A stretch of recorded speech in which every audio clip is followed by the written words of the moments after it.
शुरू करें। आज पढ़ेंगे गुप्त काल। गुप्त काल में गुप्त साम्राज्य भारत में 319 ईस्वी से 320 ईस्वी में स्थापित हुआ। गुप्त काल को भारत का स्वर्ण काल कहा जाता है। भारत का स्वर्ण काल, गुप्त काल को भारत का स्वर्ण काल कहा जाता है। गुप्त वंश का प्रथम शासक श्रीगुप्त था। उसके बाद उसका पुत्र घटोत्कच गद्दी पर बैठा। एक श्रीगुप्त और उसका पुत्र घटोत्कच बहुत अधिक दिनों तक शासन नहीं किए। कुछ ही दिनों के बाद उसके घटोत्कच के पुत्र गद्दी पर बैठे। गुप्त वंश का प्रथम शक्तिशाली शासक समुद्रगुप्त प्रथम हुआ। चंद्रगुप्त प्रथम हुआ। उसने महाराजा धीराज की उपाधि धारण की।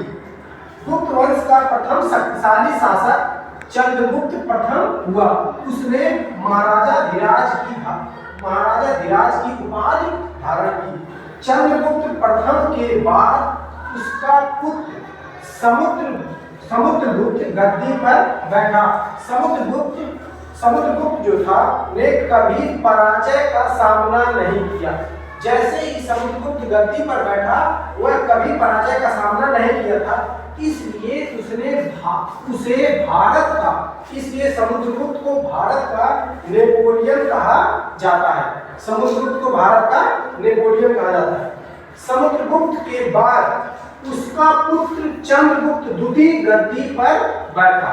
चंद्रगुप्त द्वितीय गद्दी पर बैठा और चंद्रगुप्त द्वितीय ने विक्रमादित्य की उपाधि धारण किया।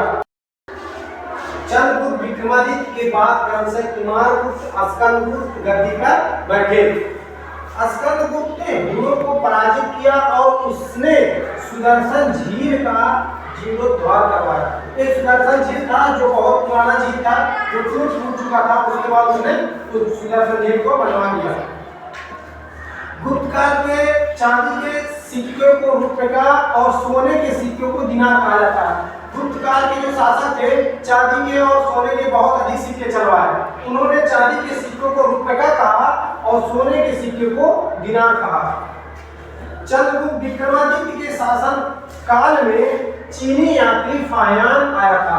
चंद्रगुप्त विक्रमादित्य जो चंद्रगुप्त द्वितीय थे, उनके शासनकाल में एक चीनी यात्री फाहियान आया था। चंद्रगुप्त द्वितीय के दरबार में नवरत्न रहते थे। नवरत्न का मतलब 9 कवि ऐसे रहते थे जो उनके दरबार को शोभा बढ़ाते थे। चंद्रगुप्त द्वितीय के दरबार में, उस चंद्रगुप्त द्वितीय के दरबार में कालिदास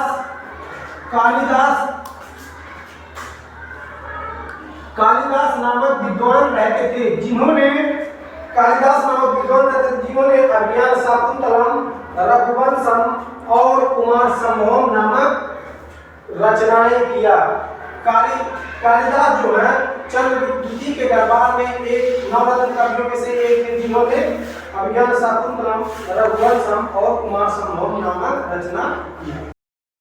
गुप्त काल में शूद्रक नाम के कवि ने मृच्छकटिकम नामक एक नाटक लिखा। गुप्त काल चंद्रगुप्त विक्रमादित्य के समय में एक कवि थे जिनका नाम शूद्रक था। उन्होंने एक नाटक लिखा था, उसका नाम था मृच्छकटिकम। गुप्त काल में विशाखदत्त नामक एक लेखक थे, जिन्होंने मुद्रा राक्षस नामक नाटक लिखे। ये विशाखदत्त जो था, ये गुप्त काल के महान शासक चंद्रगुप्त द्वितीय के दरबार में नवरत्नों में से एक था। ये भी विशाखदत्त ने मुद्रा राक्षस नामक एक नाटक लिखा था। इस काल के आर्यभट्ट नाम के गणितज्ञ ने, गुप्त काल के आर्यभट्ट नाम के गणितज्ञ ने पृथ्वी गोल है और सारे ग्रह सूर्य की परिक्रमा करते हैं बताया था।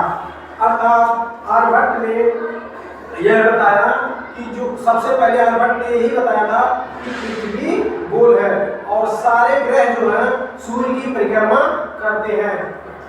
फिर बरामहीर नाम के विद्वान ने गुरुत्वाकर्षण का नियम बताया था। अर्थात कहने का मतलब गुप्त काल में बरामहीर नाम का एक विद्वान था, जिन्होंने सबसे पहले गुरुत्वाकर्षण के नियम को बताया था। कि गुरुत्वाकर्षण का नियम से तात्पर्य है कि पृथ्वी के अंदर कोई शक्ति है जो ऊपर की वस्तुओं अपनी तरफ खींचती है।